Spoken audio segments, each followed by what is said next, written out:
2026 marks the 250th anniversary of the American Revolution and our declaration that we were and are an independent nation.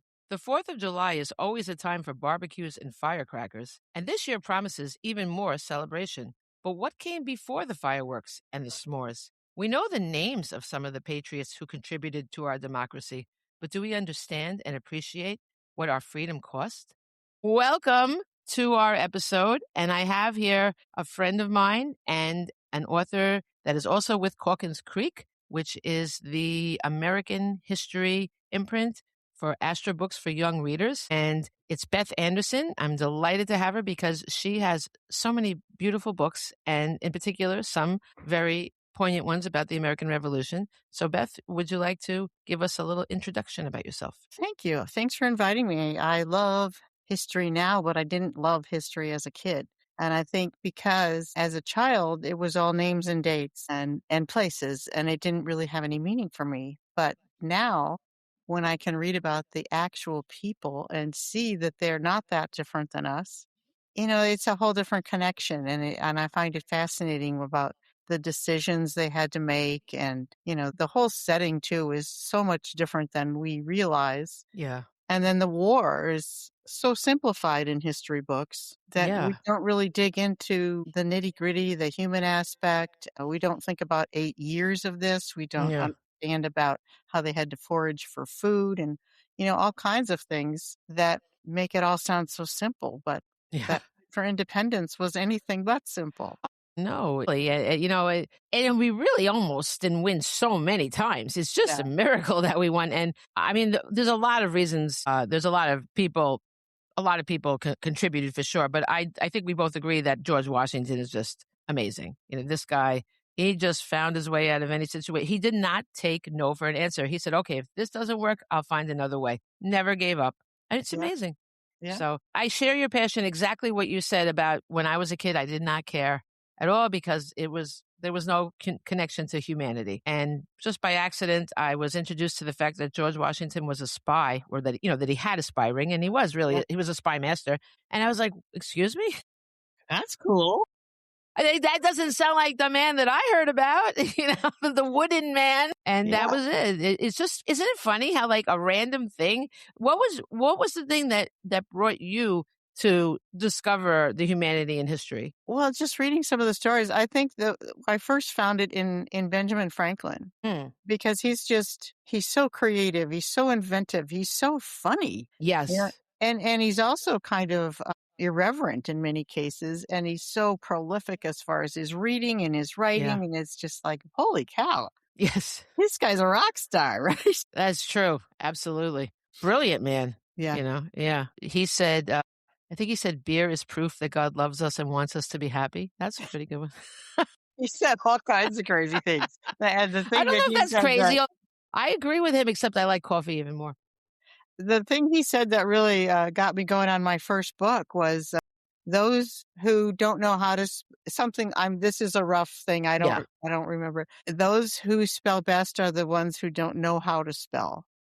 That's And that is just typical of his really, his way that he would flip things and find different kinds of meaning. But it's true. And it struck me as a former teacher of kids who really were using inventive spelling all the time. Yeah. And so it's like, oh yeah, he's talking about kids. Exactly. But he was talking about people like his sister who weren't educated. So there's different ways to put things.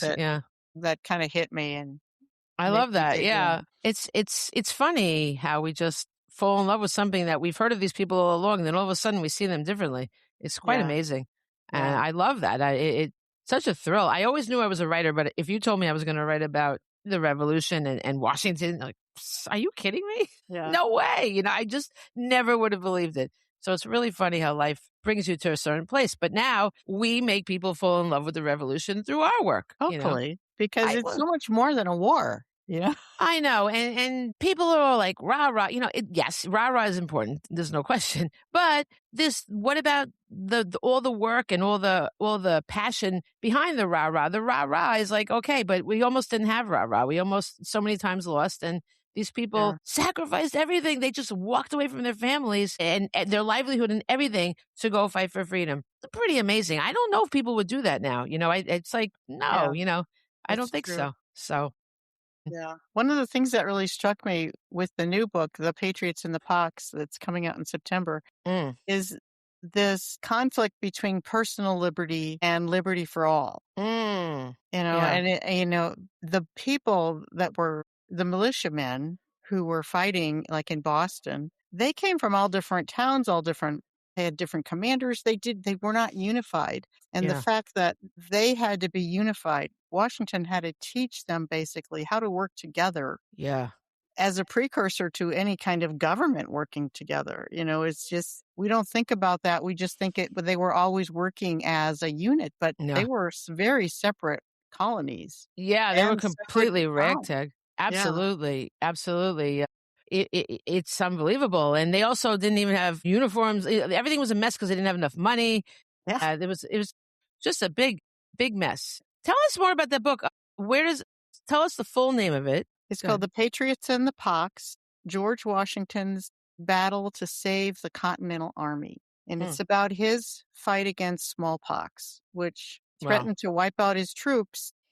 And, Yeah. he was having enough trouble with the military aspect of it. But Right. the most immediate threat came in the summer of 1775 outside Boston with smallpox. Wow.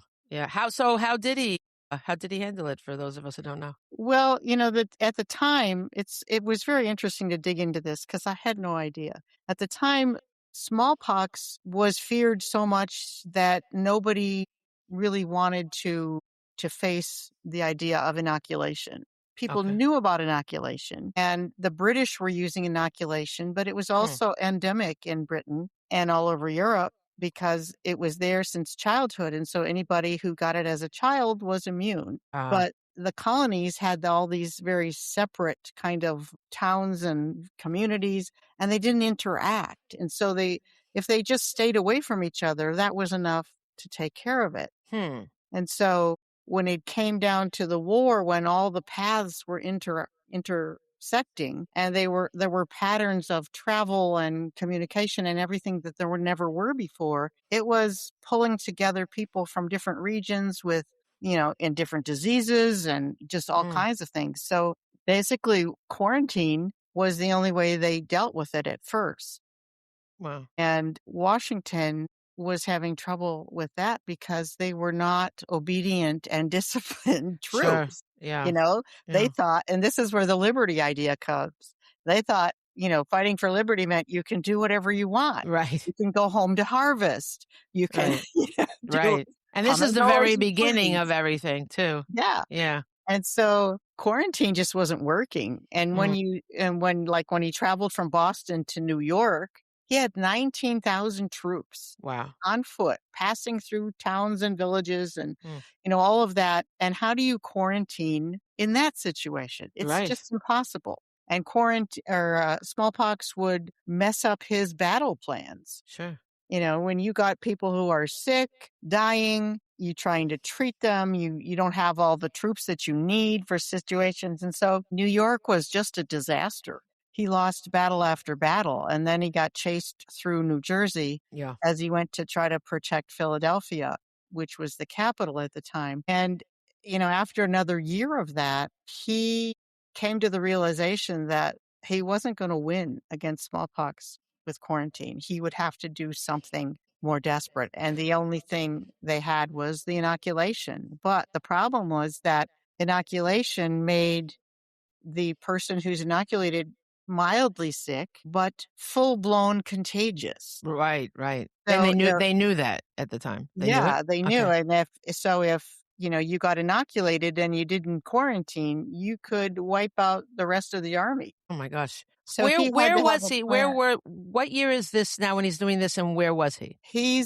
What kind of changed everything, I think, is Trenton. And Trenton is a really easy or really interesting spot to look at him and the decisions he's making. And he finally gets a victory there, but Right. he's That's also after he crossed the Delaware famously. Yeah. after he's also facing the end of the year Mm. when enlistments end. And so Right. most of his troops were due to go home. Wow. And if he lost his troops, there was no way they Yeah. could win anymore. They would be done. Right. And so in January and February 1777, he was agonizing for weeks. And he kind of vacillated back and forth a few times. He said, well, okay, we're going to inoculate. And then he said, oh, no, no, no, we can't do it. And then he went back to it because he just Hmm. said, there's no way to win against Yeah. this disease except this. And we have Yeah. to figure out a way to make it work, to inoculate, to quarantine, let them Wow. recover, and then, bring them into the troops and to the training, Wow. into the army. So it was a horrendous idea of really mass inoculation that had never been done. And I mean, back then with inoculation, what did they use to inoculate? They didn't have the kind of stuff we have. They used the pus from someone else's Gosh. boxes. Wow. Wow. Oh my God. Well, that is, It's what is it? nasty. What is the thing that they say that's a live vaccine? Yes, it is a live vaccine. And that is exactly why it was so dangerous, because it could spread. And he witnessed what happened with his troops in Canada. And I wasn't even aware of the battles in Canada Mm. before this research started. But in Quebec and Montreal, the smallpox hit big time. Wow. And the men were terrified. And I'm so sure. many of them deserted. Yeah. That's So been a huge then, of problem. course, they've been exposed to it and they're carrying it with them Oh, across the countryside to their families, wow. running back home. Some of them tried self-inoculation because they were scared to death of this disease. Well, then everybody around them was exposed Oh to my the gosh. full-blown disease. So all the chaos and death and sickness My gosh. didn't bode well. And so when you don't have disciplined troops, Washington saw the disaster. Yeah. Well, he did have that problem throughout the war, really, with the discipline, Yeah. because well, I mean, also I think it was also the direness of the situation. It wasn't like they had time to have military training and all the things that they have now, where that you can sort of, there was just it was just like this, boom, we're doing this, and Yeah. and whoever's here is here. It really did. It plagued him through the whole war. The idea of desertion, but this is a fascinating thing because you hear about smallpox. You hear little mentions. This is Yeah. so typical It's of the way usually we one talk about the war. sentence Yes, in a book. yeah, Yes, there and was smallpox. but it's amazing when that's it kind of reminds me of how we talk about what was the thing we just had? What was the disease? COVID. That's it. See, Yeah. now it's just like a COVID, but meanwhile, it was it was complete devastation. It was Yes. so horrible. And now Yeah. it's like, oh, COVID. But I think I'm trying to forget it. But as we all probably would, but you can't. I mean, it's Yeah. very important to have but imagine what we have modern medicine, and they had the pus. I mean, that Yeah. is so brave of him to even, I don't even know. It's amazing that did not stop the whole army right then and there. It's just amazing, Yeah, I think it probably took more courage to do the mass inoculation than to go into a military battle. I Yeah. mean, you can't really see your enemy with smallpox. It's this Yeah. invisible thing, and by the time you see what's happening, it's too late because Yeah. everybody's been exposed. Right. And the first time he tried it, there were holes in the plan, and Mm. so when they went to Valley Forge the next winter, he found that he still had 3,000 to 4,000 troops that were not immune. Wow. Wait, how did he know if they were immune? Well, of course, you could ask them, but a lot of them had scars. Okay. He Okay. had scars because he had it as a teenager. Okay. Yeah. Sometimes you see those pictures of Washington with the little tiny dots on his Yeah. cheeks. So if you had it as a kid, you were automatically, that's it, you were definitely immune? Okay. Yeah, Like chicken pox, I guess, like that kind yeah, of thing. Yeah. Interesting. It's amazing what they knew even though then. That always fascinates me how, how people learned to deal with all this stuff. Like it's quite fascinating. yeah. There's a really interesting thing in there where I didn't get to go into it in the book. It's mentioned in back matter, but the knowledge and the practice of inoculation came from an enslaved man in Boston. Really?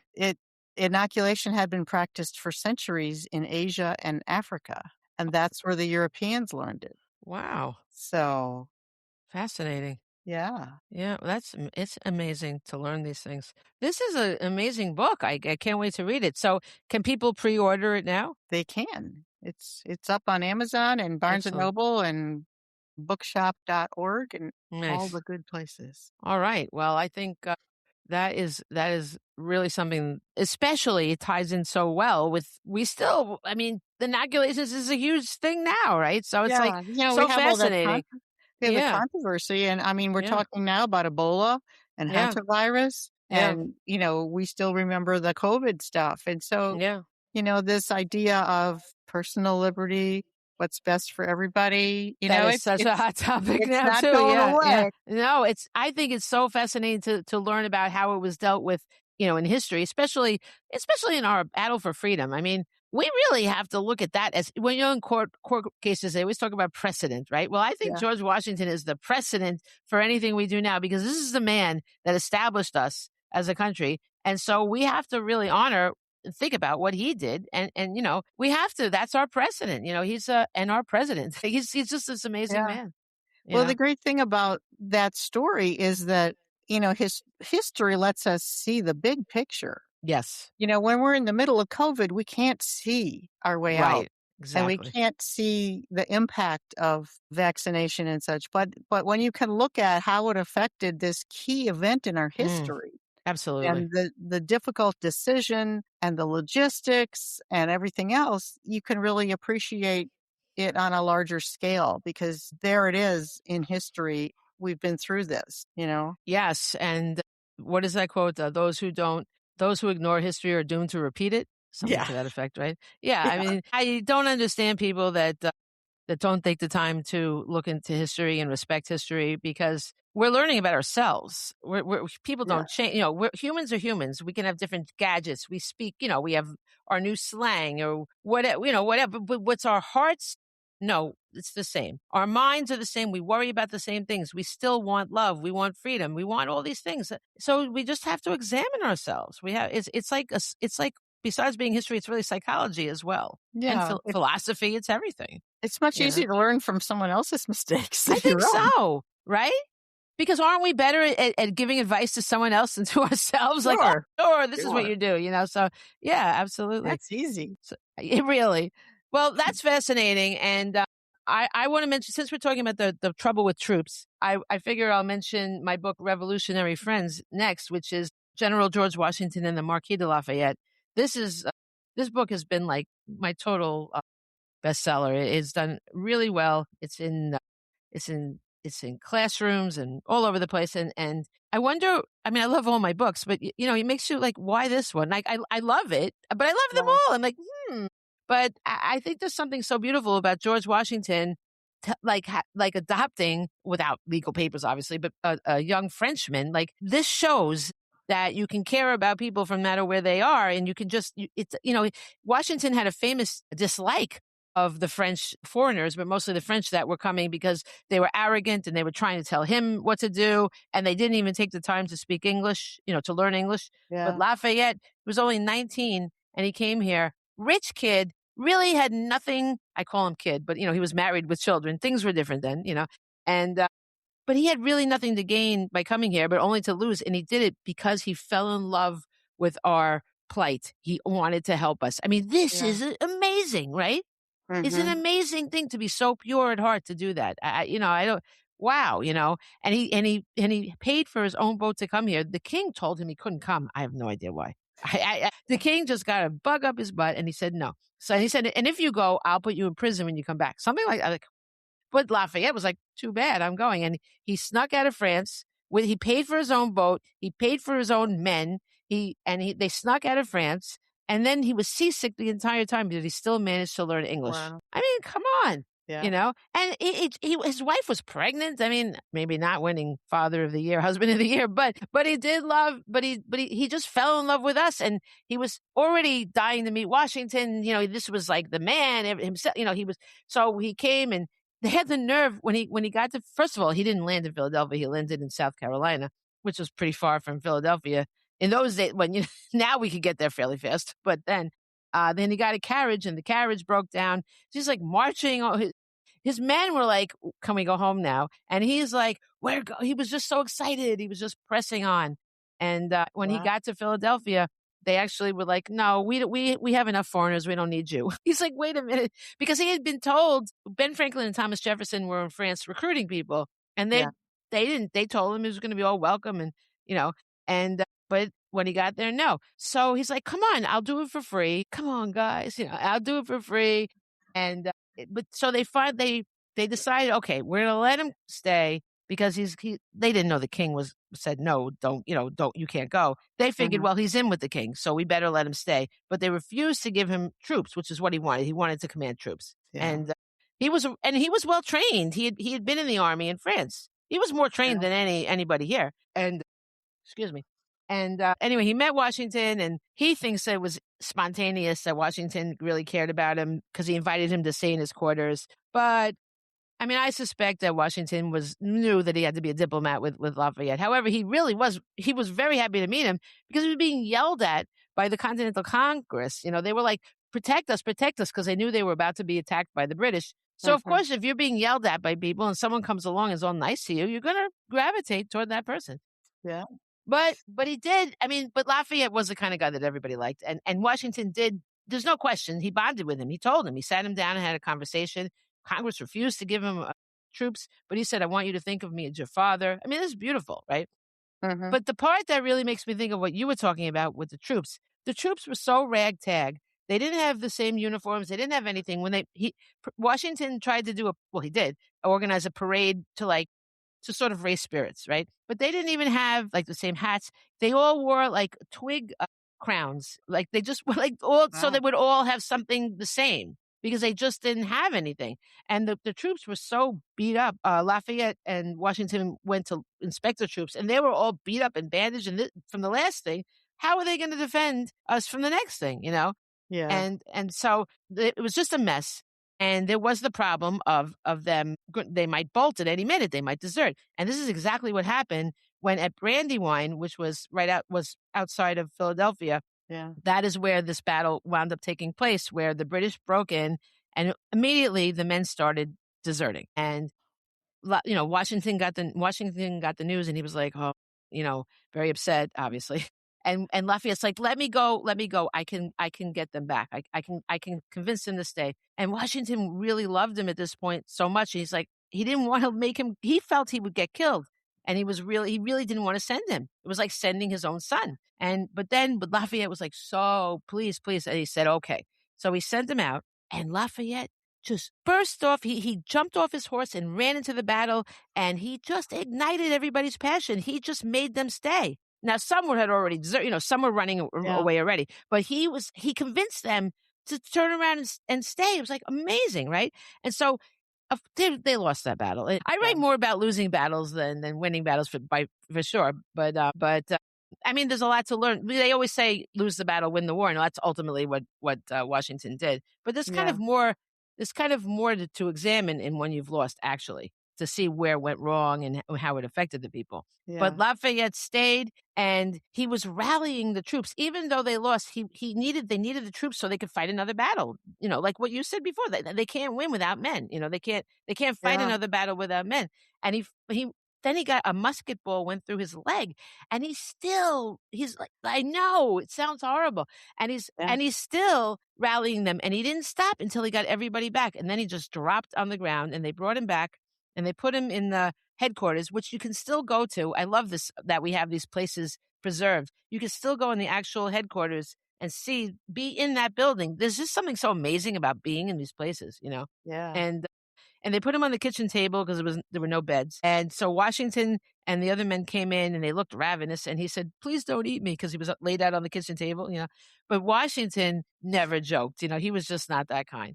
And he told his he saw how gravely Lafayette was injured, and he told his doctor, "Treat him as my son, for I love him the same." And I just Nice. that scene is what made me want to write this. I fell Yeah. in love with that. His public declaration of love. And anyway, so that book, you made me think of it when you talked about I mean, I would have talked about it anyway eventually, but you made me think of it with the desertion stuff. It's such a crucial thing throughout the war. He was Yeah. always trying to deal with the fact that these men, I mean, you can't blame them for being scared. You can't blame them for worrying about themselves, but they also took an oath to defend, so it's hard. Yeah. It's a hard thing to it's hard, but And this is a and major thing. yeah, without the formal government who's raising taxes and paying for all the good things they need, like their supplies and their weapons and their uniforms and all that, there's not a lot holding them together. Yeah. And Yeah. a part of that story I thought too is trust, that you have to Yeah. learn to trust each other That's very hard to do though, in order you to be know. unified. Yeah. Yeah. I mean, how do you really do that? Especially you are bringing people from all over, they don't know each other, and Right. then there's this whole thing like, are we doing the right thing? What if Britain wins? What are they gonna do to us? Oh You yeah. know? Big trouble. Big trouble. But what you Yeah. said, it also made me think of the power of inspiration. Mm, Because like that, and I had to cut this from the book because but I still love these pieces. There was that moment in when they were in New York when the Declaration of Independence came out and Washington had it read to his troops. mm, That's a really cool moment. And then right before they go to Trenton, Thomas mm. Paine is there and he's reading his famous words. Wow. Yeah, and Oh, that that's very really cool. it rallied the troops and they went in Wow. there with everything they had. I love that. Oh, you had to cut those out of the book? Yeah. Oh, isn't it horrible what we have to cut out? It's It's so terrible. sad. Yeah. I know, but put it on your website, let people know, you have to Yeah, let people it'll know be in a because blog post. absolutely, it's important because I can see it's true that things have to go. I think that's the hardest part of writing these is what to leave out. It really is. Yeah, But yeah. There's so we have much to do it. when you research, you just find so many fascinating things. Yeah, yeah. But also, there's a limit in the amount of pages and everything, and it has to all flow together. So it's unfortunate, but we have to kill our darlings, as they say. Yes, we do. But tell me about the Prudence Wright because that's an interesting. I learned about her too. I wrote a book called what was it called? It was for Scholastic, our founding mothers, something like that. Mhm. And she was one of the people in it. So I did learn the story, but it's fascinating because you don't. This is something I never learned about her in school at all, at all. So Yeah, why don't you very tell few us? people have ever heard of her. And Yeah. this is the book Revolutionary Prudence Wright, leading the Minutewomen in the fight for independence. But she was a she lived in Pepperell, Massachusetts, and she was kind of feisty from the start. I mean, her father would take her hunting with him, and she was an excellent student, and she would challenge the boys in school. So Mm, she was a feisty, independent spirit from the start. But then when the British started doing their Townsend Acts and all the yeah. they she pretty much led the boycotts.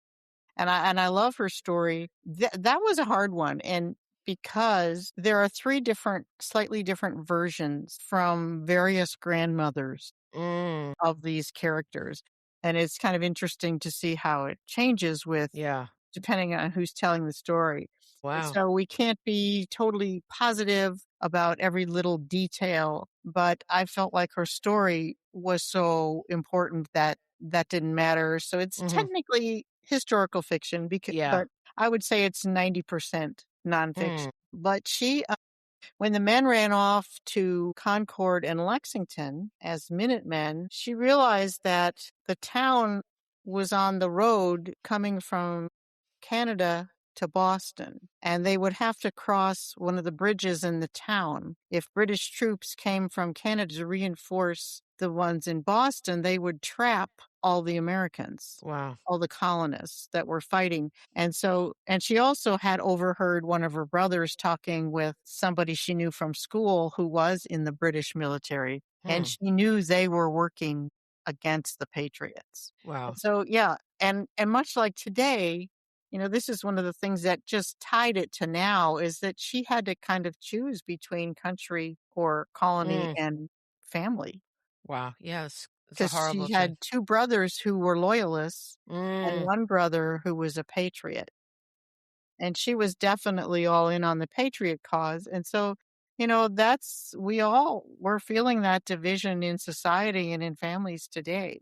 And so it's funny because that's we always hear about that in terms of the Civil War, but they don't really talk about that with the Revolutionary War. You know? Yeah, it was totally the same. I mean, it's Mm, families were divided between the 2 sides. yeah. Yeah, that's awful. But she rallied the women to go out and guard the bridge, and I love it. They wore their Yeah. brothers, fathers, sons' clothes, Yeah. and they gathered up whatever kind of weapons they could find because the men had already gone off with the muskets, the working muskets. Right. Right. So maybe they found some others, so they've had pitchforks, they had, Yeah. all kinds of things, Wow. axes. It's amazing. Wow. Can you imagine? Yeah, and then they hid in the shadows, and along came 2 horse riders, and one of them was one of her brothers. Wow. So, I don't wanna tell the end, That is but amazing. Yeah, that's such a story. I I ca it that could be that could like that works as like on so many levels. That could be like a thriller novel or like that is like that is history is so intense like that and yeah. you've set it up so well to think about with a family and it's like it's heartbreaking and Yeah, also terrifying.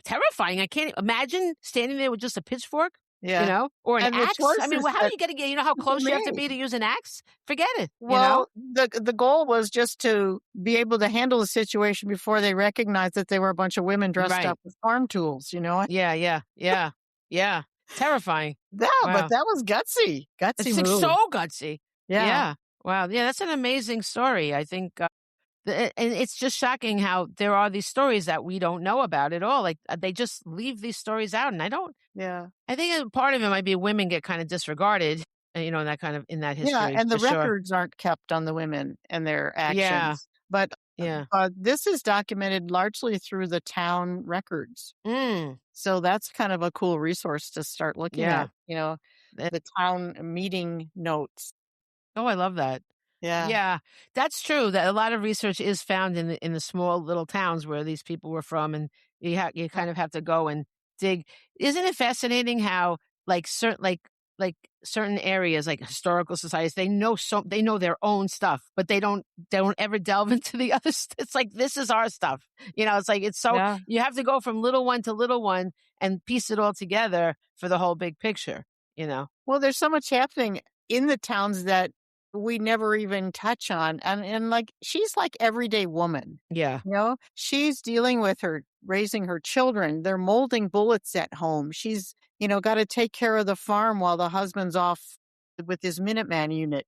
yeah, It's like, seeing how they boycotted and gave up and sacrificed and just did whatever had to be done. yeah, It's like, I don't know how many people do that today, but I do yeah. see a lot. I mean, in our present world, there are people stepping up and doing things, finding peaceful ways Mm. to protest and just, Yeah, there are definitely people out there.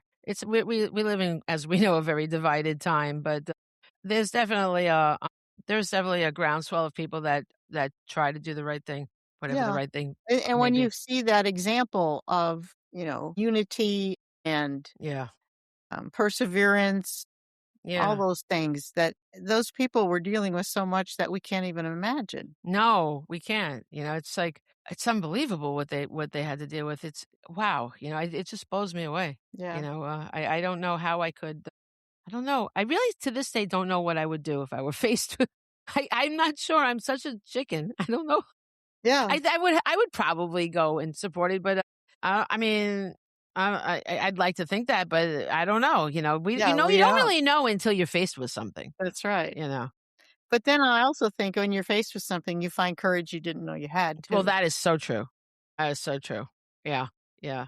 But I think what again, our books are. I just think they're important that they inform young people about all these things that happened, and to know you just you've gotta like to really appreciate something, you have to see it from the people that were there, and Mhm. it's so important for them to okay, I used to substitute teach in well all grades, but I happened to be in a 5th grade class one time, right?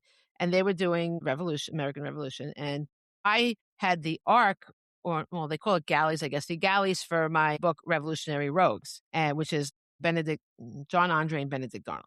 Mhm. So they had to read about the textbook literally had like a couple of lines about Benedict Arnold, and they were all about after he betrayed us. There was nothing you really there was nothing to learn anything really about him at all, other than that he was a traitor or whatever. But like why? Yeah, like Yeah. all the interesting things about him, the fact that he was our greatest general and he betrayed us. I mean, what? So I just took out the galleys and I read them the book. And they were like, what? And I'm like, now you know a little bit more about Benedict Arnold. Well, see, I think that's the interesting thing. You see this guy as the traitor, but how did he get there? That's the part that's You interesting. see George Washington Yeah. as the hero, but how did he get there? How did it happen? And what, but Yeah, yeah, the psychology of it, because again, we're learning about people when we learn about this. There's betrayal galore now. yeah, We have to learn about how it festers and why. And, it's just and it's fascinating to read, but it's important to read because we have to learn. History is teaching us something and we won't know yeah. what it is unless we actually learn about it, you know? Yeah, and kids are finding their own paths in life, and if they Yeah. can see other people and how they got to where they ended up, Yeah. that's huge. It's huge. And also, this the other side of revolutionary rogues. Here, I'll just hold the book up. Where is? Oh, I see him. Ha! This is my thing. It's so interesting that the alleged bad guy in it is John André. He's British. He was the chief of spies for the British stationed in New York, and but he was the kind of guy that you just fell in love with, like kind of like Lafayette, right? Like just like Mm, one of those guys that you can't help but love. And even I had written a book about a guy named Benjamin Talmadge who he was he was the one that organized the Culper spy ring for right. Washington, and I wrote my first book is called By the Sword. It just recently went out of print, which it makes me sad, but Mm, it had a great run, and I want to put it out in some form again, but I wound up I actually have a new book called Freedom's Cost, which is about Benjamin Talmadge. Like, and it covers the By the Sword, not exactly, but it covers the Battle of Long Island through what happens with John André and Benedict right. Arnold. And so I wrote that just sort of because I missed having something about Benjamin Talmadge, because Benjamin Talmadge is this guy was a pure of heart guy that did everything just for the cause. So much so that we really didn't learn anything about him because he didn't look for attention, you know? Sure. So, and he was there at the Battle of Long Island and almost got killed and returned to save his horse. I mean, seriously? He returned to save his horse. That doesn't that, and Benedict Arnold, when he was in Canada and they lost and he couldn't take his horse with him, he shot his horse. Okay. You can learn a lot about a person by how they treat animals. Save Yeah, your horse, shoot your horse. Now you know all you need to know about those two guys, right? yeah, Benjamin Talmadge never liked Arnold. He just had this feeling about him. He didn't know why even, but yeah, he just had this gut feeling.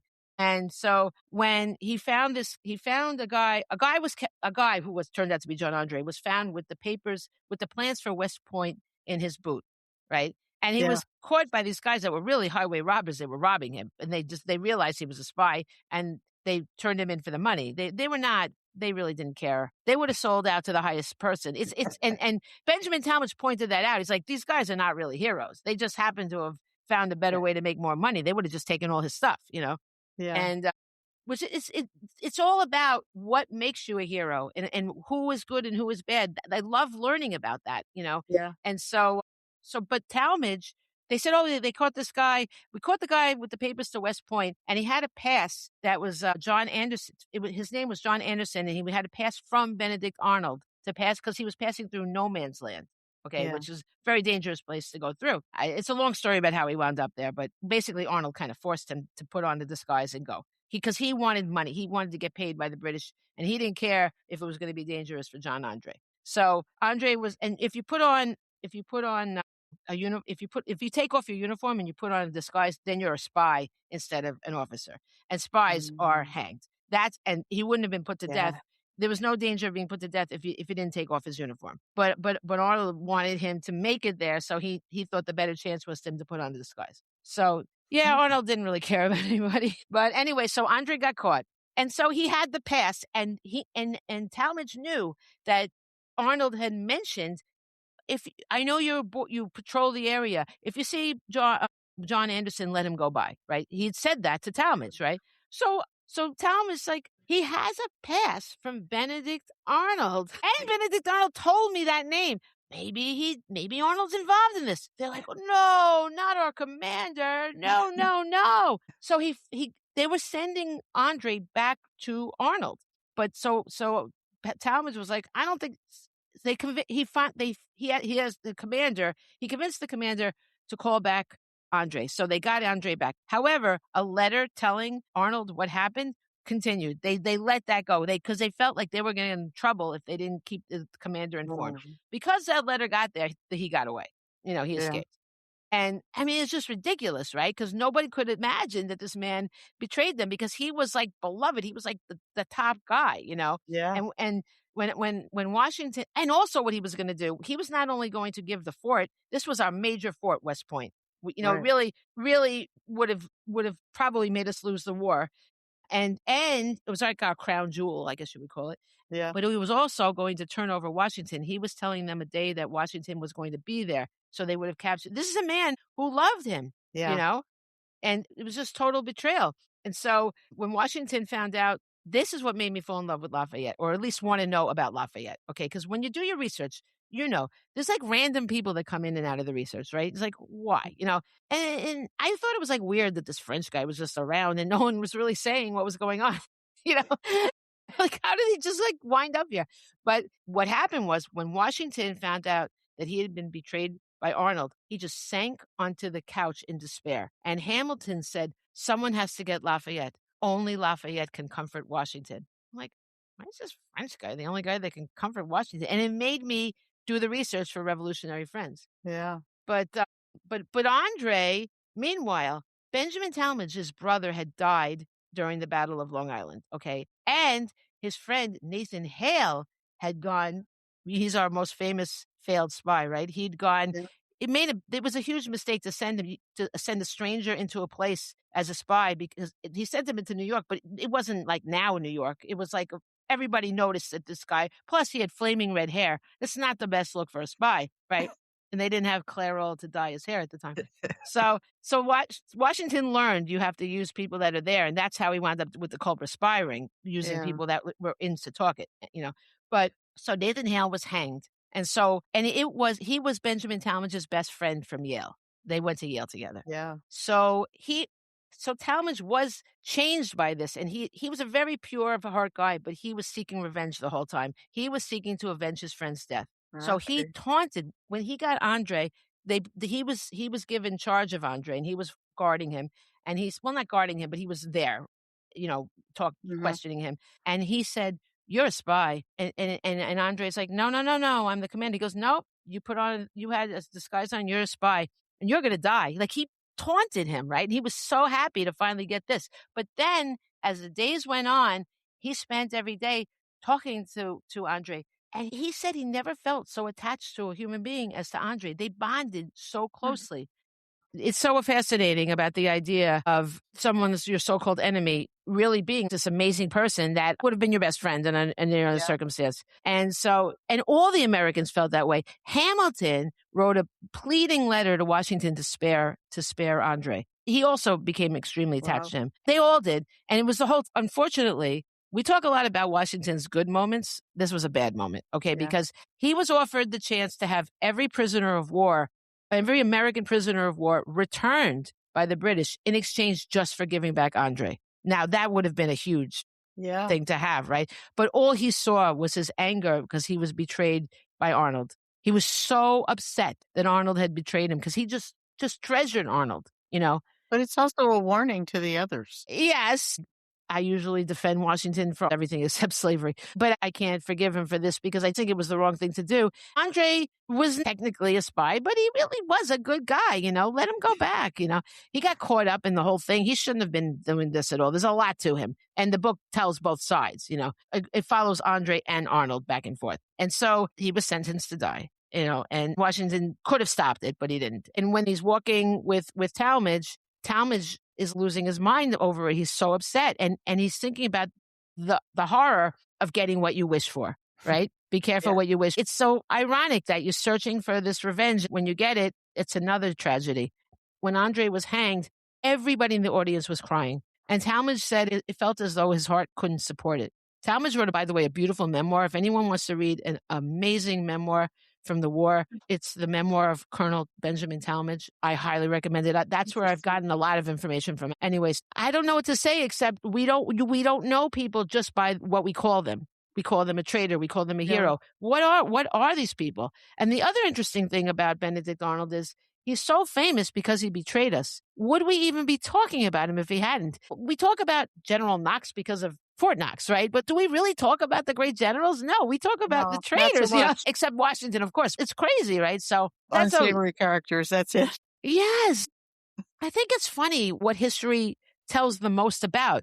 They tell so much about these bad guys. Arnold was like the real life Darth Vader, Yet we don't hear about these unsung heroes so much. People Yeah. that weren't even enlisted, like Prudence Wright, that did this amazing thing. These people are just not talked about. But yes, I love that story because there's so much humanity to unpack in it. There's so much. But yeah. Tell us about Cloaked in Courage. It's the story of Deborah Sampson.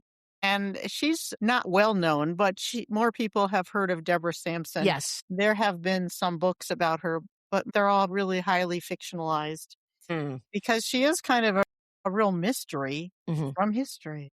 Yes, I love that. Because her time as a soldier is based on a lie.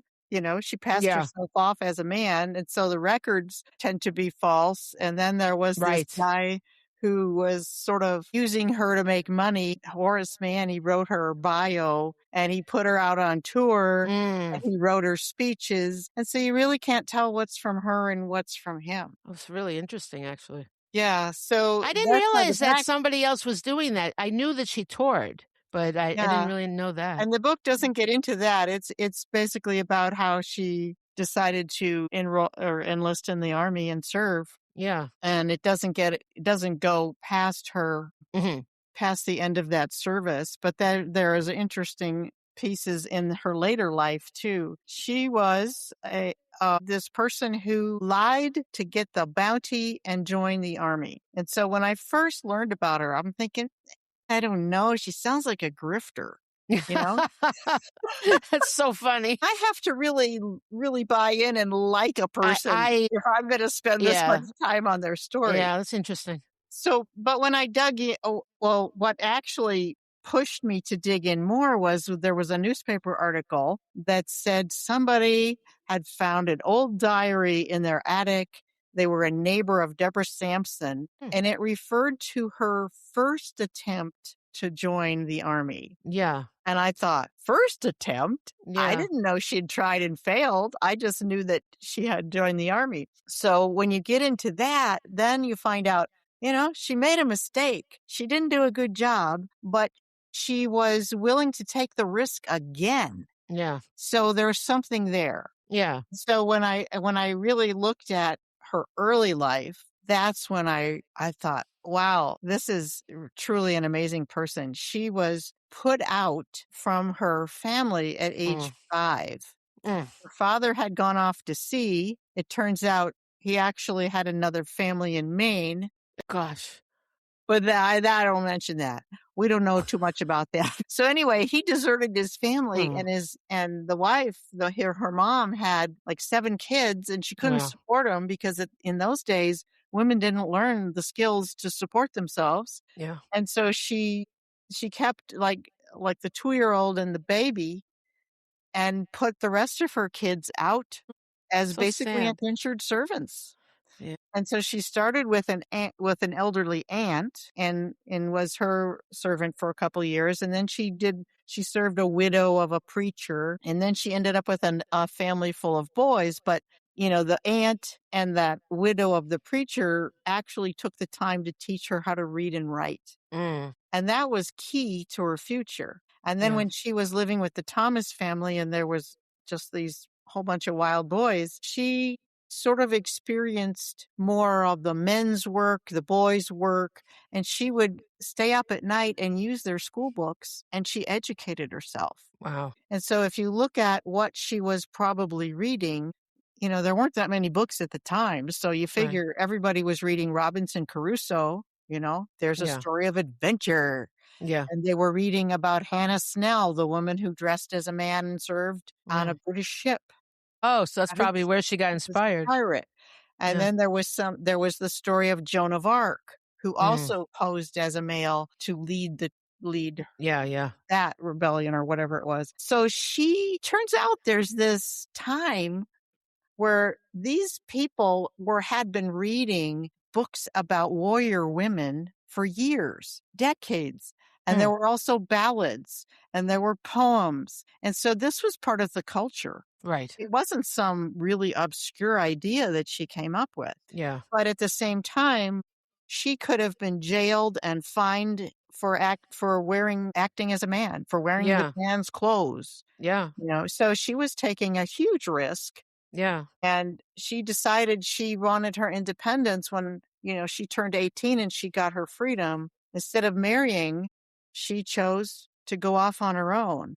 Mm. And she Wow. worked for a while for some different families. She wove cloths. There's some stories that say she wove the clothes that she used to Hmm. dress as the man, but we Wow. don't know for sure. There's also a story that says she took the clothes from some family she was working for. But Yeah. anyway, she signs up as somebody and then she gets caught. Mm. They come back and they take the money back, and she's humiliated. The church elders are coming to scold her Yeah. and then, in a small town at that time, when that happens to you, you're done. You've got no future. Right. And so she ended up trying again and being successful. So Yeah. she got wiser about how to do it. She sort of practiced her role first for a while, roaming town to town. And Mm. finally she found a place where she could enlist, and she did. And she went off and served in one of the Massachusetts regiments. Yeah. And That's pretty so, amazing. what really fascinated me about the story is all those skills and actual physical strength and all of those things from her childhood were the building blocks that allowed her to pass herself off as a man because Yeah. she'd done men's work. Yeah. She was tall. So she had all those experiences that fed into this choice that she made. That's interesting. It's almost like her destiny because she had all Yeah. that experience. It's like, Yeah. you pull from your experiences and they build you into the person you become. That reminds me of weirdly, it reminds me of Slumdog Millionaire because remember did you see that? The kid, Yeah. he's winning that and they're like, "How did you know?" And he had all these experiences that led up to these Yeah. answers, It's kind of interesting how fate brings you to places. And, when you look back at your own life, you can see the various building blocks that kind of took you to where Yeah, you are. that's right. And some of Yeah. them were pretty unpleasant. Yeah. And Yeah. it's interesting because she served in the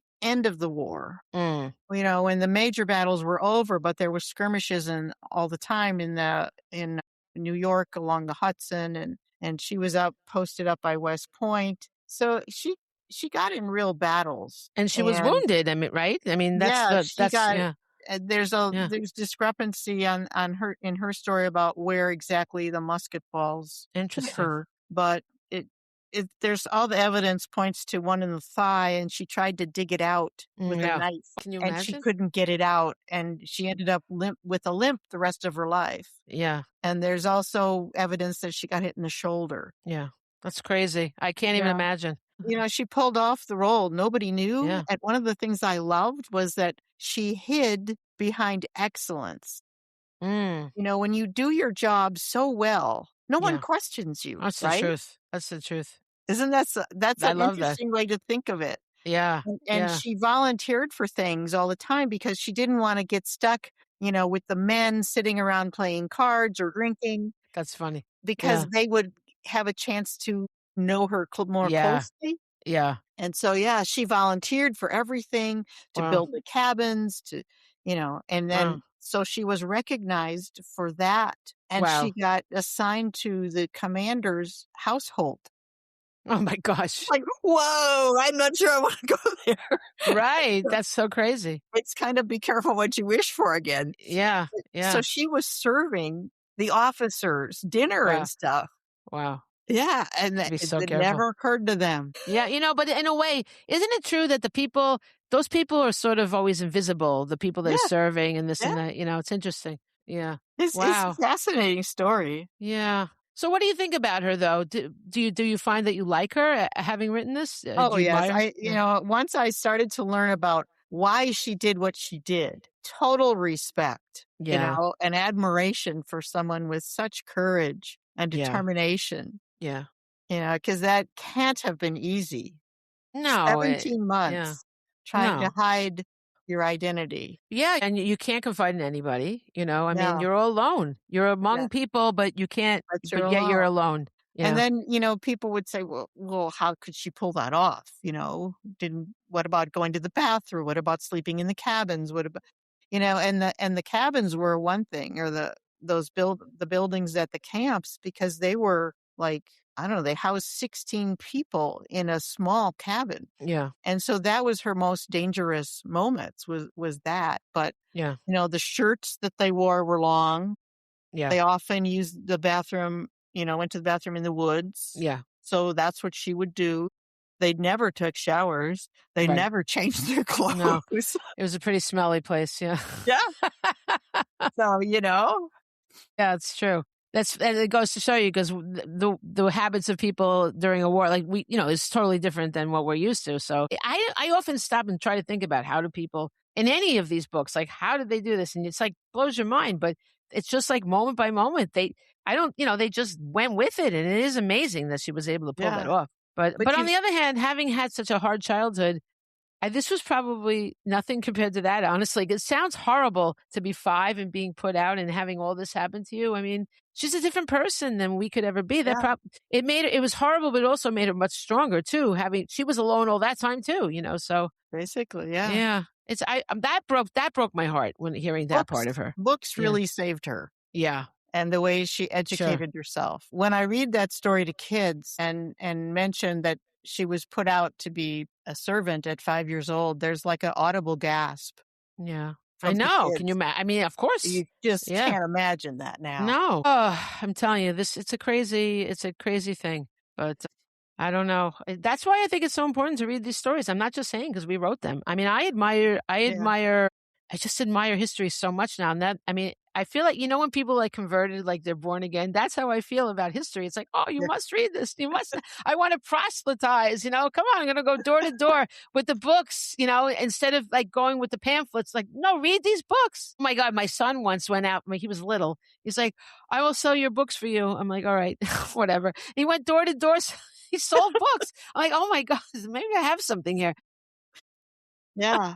Yeah. Because who's going to turn down the little kid? You know what I mean? It's kind of But, funny. when Deborah Sampson, when she got an honorable discharge, they did not Yeah. prosecute her, or, Yeah. Yeah. she was not in trouble, because she yeah. earned the respect of all the men she served with, Yeah. and all of the officers. That is pretty amazing. Yeah. That At that because time. it could have gone really horribly for her. Yeah. Absolutely. Yeah. Yeah. Wow. Yeah, she's a really interesting person. I didn't know I knew she had done the tour stuff afterwards, but I didn't know somebody put her up to it. I didn't really understand that part. Yeah, he was writing her bio, and he Hmm. made up stuff and put in there. I knew that, but I didn't know somebody else did that. I thought she did that. Okay. Well, it looks like he did it. He was trying to make her into the person that would sell books, Oh, I believe you. I mean, honestly, my research, when I wrote this book, I had a deadline. It wasn't like I delved I did what I needed to do to Yeah. write the book. But Well, it just becomes that you can't believe anything in that book, right. because you don't know who said what. And Right. it's even got her serving at Yorktown. Well, she Right. wasn't even enlisted No. at that point. Yeah. Right. So they were trying to make her into a hero in Yeah. a different way. I mean, she Yeah. was hero enough, don't you think? I don't understand why they have to embellish that kind of stuff. It's true. I never have understood that. That reminds me of the show Turn, but they did a show about Washington like that. spies. Yeah. Well, okay, I'm a purist. Okay, I can't handle it because they put things in that are not true. Right. They had the woman that did the woman that did supposedly she hung her petticoats, but that's not, you can't prove that at all. Okay. No one can prove that. And they had her having an affair with one of the spies. Now she's a married woman. Why would you do that? There's absolutely no evidence of that. How could you just besmirch somebody that is, this is a real person say I mean, I think she was somehow involved with the ring, but there's no evidence except there's a mention of her in a letter. I'll be at her house. Well, Yeah. I understand it's for drama's sake, and you have to understand it's historical fiction. Nah, It- but isn't it There's a exciting lot enough? of fact in it, though. There is a lot of fact, but we have enough fact in there that I don't think we need. Why does sex always have to come into everything? I don't, but I don't get it. Oh, Hamilton, don't even get me started about Hamilton. I mean, he the Battle of Yorktown. He made Lafayette like a laughing stock, like a little joke. He was like the little joke in the play. He's the joke that saved our country. He went back and got the King of France to join our war, and without the French, we couldn't have won, okay? So Mhm. that's not a joke, okay? That's not a joke. And also, he was the one that cornered them. Lafayette is the one that cornered the British at Yorktown. And then the French came and blocked the harbor so the ships couldn't come in to save them. It was totally because of Lafayette and getting the French to join and it was a cat and mouse thing in Yorktown.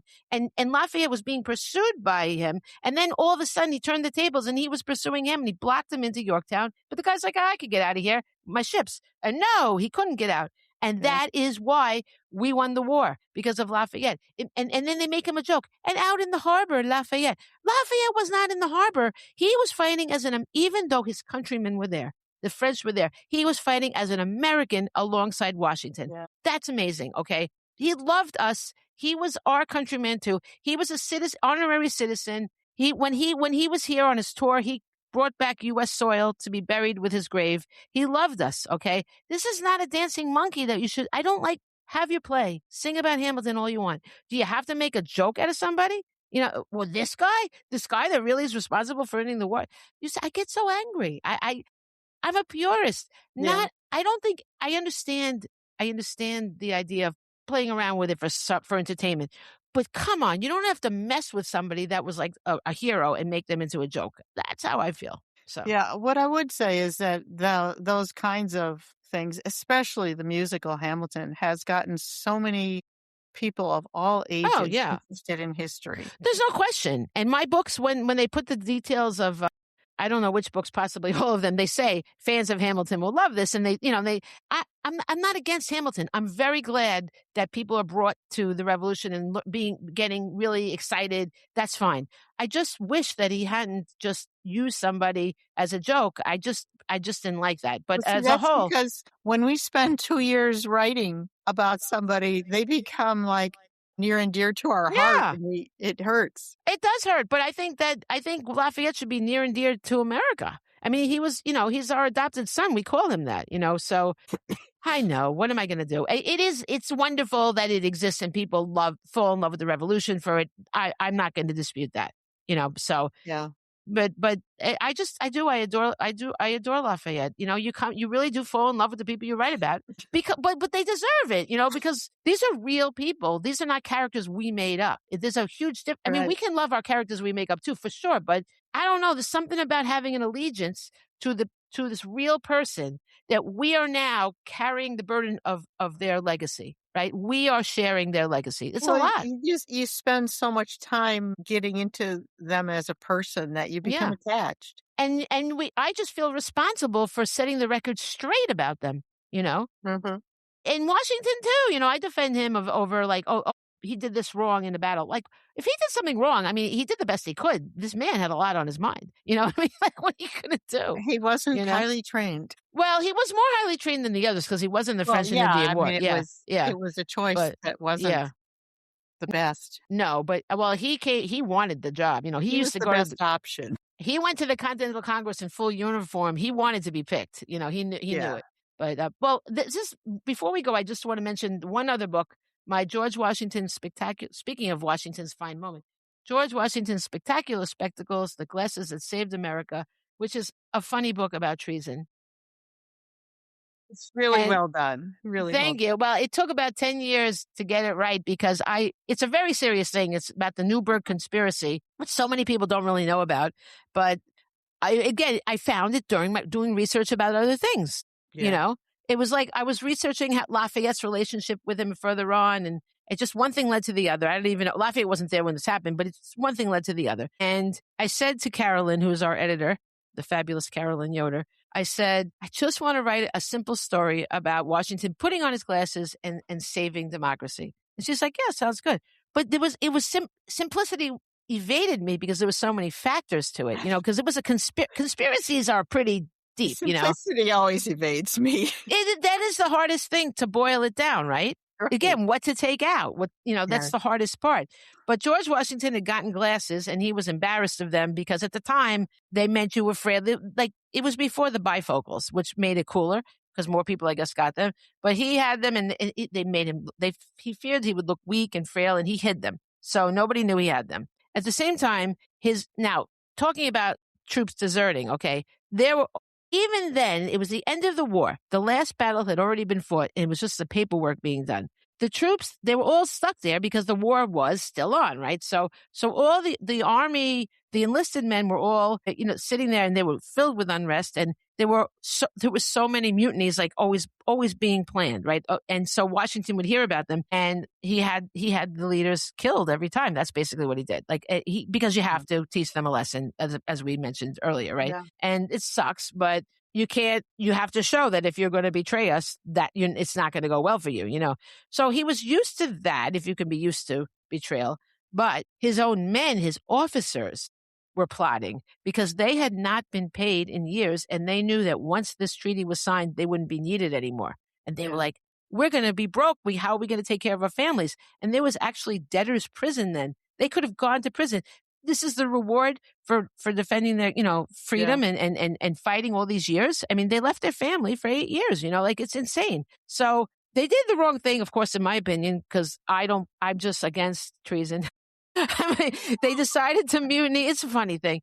They decided to storm the Capitol and storm a Continental Congress and take over. They were going to do a military coup, basically, if they didn't get paid. And there was really no way to pay them. They didn't have any money. Now, who was fanning their flame? Oh, a little guy called Hamilton. He was egging them on because he was trying to get more Federalist power. He didn't think they would actually do it. Okay, that's the thing, But they were like, this is on. So Washington was tipped off about it, and he was really devastated because he was not his own men. Those were his guys. Mm-hmm. That's like all your besties turning against you. Like he just couldn't conceive of it, right? Yeah. So he said, "Gentlemen, I know what you're up to. Give yourself another week to think about it, and I'll abide by your choice." And this was a complete lie. He was not going to abide by their choice, but he was bluffing to get them to wait because he needed time. So he wrote a letter to a guy in Congress, and he's like, dude, you gotta help me. You gotta write a letter saying they're going to get paid eventually, right? So the guy wrote the letter, and so Washington was like, all right. But then he realized, wow, this is like, how am I going to read this letter to them? I can't show them my glasses. So he wrote a speech to give them instead, and he wrote it like big, and he was like, this is really not going to be a problem. He you know how you can talk yourself into something. It's like, I am really good at speeches. People always love me. This will work. So we barged in on their meeting, unexpected. And they're like, and they were like, he's like, oh, can I speak? And of course they would not disrespect him like that, even though they're plotting against him. But so they let him speak. So he gave this long speech and grand speech, and they were completely unmoved. They were like, no, this is on. And he was like, well, what do I do? The only thing he could do was read the letter. So he had to take out his glasses. So he did it. He gave up all his humility and everything else and was it's just this most awkward moment for Washington that you don't usually see, Yeah. So he puts on the glasses, and they're gasping, And I wrote their general was making a spectacle of himself, I mean, there's a lot of puns with spectacles, and I had such a great time with this. Once I allowed the humor, because I just don't normally equate the history with humor. Right. So it was a whole new, but once I let loose, I'm like, oh, I could do this. So much fun. So he put on the glasses and he said, "Gentlemen, you must pardon me. For having grown gray in your service, I now find myself growing blind." And they just all burst into tears because they realized how much he had sacrificed along with them. And they were like, how could we have done this? They were so ashamed for being on this brink of treason. And they immediately pledged their loyalty to Washington. He saved democracy by putting on a pair of glasses. I mean, isn't that like amazing? It is. It's cool. I love that. Yeah. So I was so glad. It's always such a gift to have one of our books published, to have our manuscripts published, and it just I think that the thrill, I'm sure, never ends for you either, right? Like each one is like this whole new exciting thing, right? Yeah, it's still pretty surreal. It is. It's surreal no matter how many times you have books, But yeah, so I'm really proud of it, and it got the Colonial Dames of America Award, and it is a Children's Book Council. It was a top 10 pick by kids favorites. It was number 4. And that was pretty good. And it was a teacher's favorite also. So really proud of that. And Yeah, I'm kind of riding high on that. Whereas we get high from our books, it's a thrill, but, and your book, tell me again when the president, what is it called? Not the The president of the Patriots Pox. and the Pox. Patriots in the Pox. I knew he wasn't the president yet. It couldn't be that. When does that come out again? It comes out September 29th. September 29th, but we can pre-order it now, and everyone should just pre-order it now so you're going to get it. Otherwise, you don't want to forget. So pre-order it. It'll be a surprise in your mailbox. So I do love getting my pre-orders. Like, it's like, oh, what's this? It's like you forgot it's been a while. It's like, oh, yeah, I love it. What's the best mail? Book mail. It is. It's so exciting. It really is. I love it. I love it. And so I just want to thank you for being here. And this was so much fun talking to you because it's always fun when two passionate people share their passion, right? I'm just so glad that we get to do what we love. And we get to do what we love, and we actually, I think, help people because when you share passion, it's not bad. It's not a bad thing. It's a great thing to spread the joy, spread the love, spread the idea that we're showing that the democracy is so important, but so fragile that we have to defend it. We have to defend our democracy because look what everybody did. Look how we almost didn't have it, in this war so many times over. We didn't have it. We almost, we like the pox. I don't know how the pox didn't wipe out everything. It's amazing. Yeah, I get the book and you'll see. You got to get the book. I mean, I'm absolutely, it's like unbelievable, right? So I just think that, I love what we do. And I do love this country, and I'm looking forward to celebrating our 250th. And yeah, that's it, I guess. Thanks for being with me. Well, thank you. It's been a pleasure. Yeah. Anything further you'd like to add? Just start reading. That's right. And I'll put up your history. Yes. Open up your heart to history. I'll put all our books in the show notes as well. But it's just as easy. Someone can go, they can go on your website and learn all about you. It's bethanderson.com? Yes. Oh, bethandersonwriter.com. Aha, bethandersonwriter.com. Because there's others with the same name. Yeah. And, but they can go on Amazon and get your books. There's so many. These days, it's so easy to find people. I just love that. I really do. So there's so many things I love. All right, Beth. Well, thank you so much. And huzzah. Huzzah. Bye-bye.